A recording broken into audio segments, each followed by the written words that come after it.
Hi hello ಎಲ್ರಿಗೂ welcome to Chaitra ಕುಶುಮಿನಿ log. ಇದು Friday morning log. ಇವತ್ತು ಬೆಳಗ್ಗೆ ತಿಂಡಿಗೆ ಮೆಂತ್ಯ ಭಾತನ ಮಾಡ್ಕೊಂಡಿದ್ದೆ. ಮಧ್ಯಾಹ್ನ ಸಾಂಬಾರನ್ನ ಏನು ಮಾಡೋಣ ಅಂತ ಯೋಚನೆ ಮಾಡ್ತಾಯಿದ್ದೆ. ಆವಾಗ ಅಮ್ಮ ಮಾಡೋ ಸಾಂಬಾರು ನನಗೆ ನೆನಪಿಗೆ ಬಂತು.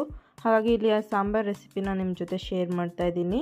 ಮೊದಲಿಗೆ ಇಲ್ಲಿ ನಾನು ಒಂದು 3-4 ಟೇಬಲ್ ಸ್ಪೂನಷ್ಟು ತೊಗರಿಬೇಳೆನ ಡ್ರೈ ರೋಸ್ಟ್ ಮಾಡ್ಕೊಂಡಿದ್ದೀನಿ. ಅದಾದಮೇಲೆ ಮಿಕ್ಸಿ ಜಾರಿಗೆ ಸ್ವಲ್ಪ ತೆಂಗಿನಕಾಯಿ ಹಾಗೆ ತಣ್ಣಗಾಗಿರುವಂತಹ ಬೇಳೆ, ಸ್ವಲ್ಪ ಹುಣಸೆಹಣ್ಣು, ಸ್ವಲ್ಪ ಈರುಳ್ಳಿ ಹಾಗೆ 1-2 ಟೇಬಲ್ ಸ್ಪೂನಷ್ಟು ಸಾಂಬಾರು ಪೌಡರ್ನ ಹಾಕಿ ಫೈನ್ ಪೇಸ್ಟಾಗಿ ಮಾಡ್ಕೊಂಡಿದ್ದೀನಿ. ಇನ್ನೊಂದು ಕಡೆ ಒಗ್ಗರಣೆಗೆ ಸ್ವಲ್ಪ ಎಣ್ಣೆ, ಸಾಸಿವೆ, ಜೀರಿಗೆ, ಒಂದು ಸ್ವಲ್ಪ ಕರ್ಬೇವಿನ ಸೊಪ್ಪು ಹಾಗೆ ಒಂದು ಒಣಮೆಣಸಿನ್ಕಾಯಿನ ಹಾಕಿ ಒಗ್ಗರಣೆ ಮಾಡ್ಕೊಂಡು ಇವಾಗ ಇದಕ್ಕೆ ಸಣ್ಣದಾಗಿ ಕಟ್ ಮಾಡಿರೋಂತಹ ಒಂದು ಈರುಳ್ಳಿನ ಹಾಕಿ 1-2 ನಿಮಿಷ ಫ್ರೈ ಮಾಡ್ಕೊಂಡು ಹಾಗೆ ರುಬ್ಬಿರೋಂತಹ ಮಸಾಲೆ ಕೂಡ ಇದಕ್ಕೆ ಹಾಕ್ಕೊಂಡು 1-2 ನಿಮಿಷ ಫ್ರೈ ಮಾಡಿ ಇದಕ್ಕೆ ನಮ್ಗೆ ಯಾವ ಕನ್ಸಿಸ್ಟೆನ್ಸಿಗೆ ಬೇಕು ಆ ಕನ್ಸಿಸ್ಟೆನ್ಸಿಗೆ ನೀರನ್ನು ಹಾಕ್ಕೊಂಡು ಹಾಗೆ ರುಚಿಗೆ ತಕ್ಕಷ್ಟು ಉಪ್ಪನ್ನು ಹಾಕ್ಕೊಂಡ್ರೆ ಸಾಂಬಾರು ರೆಡಿ ಆಗುತ್ತೆ.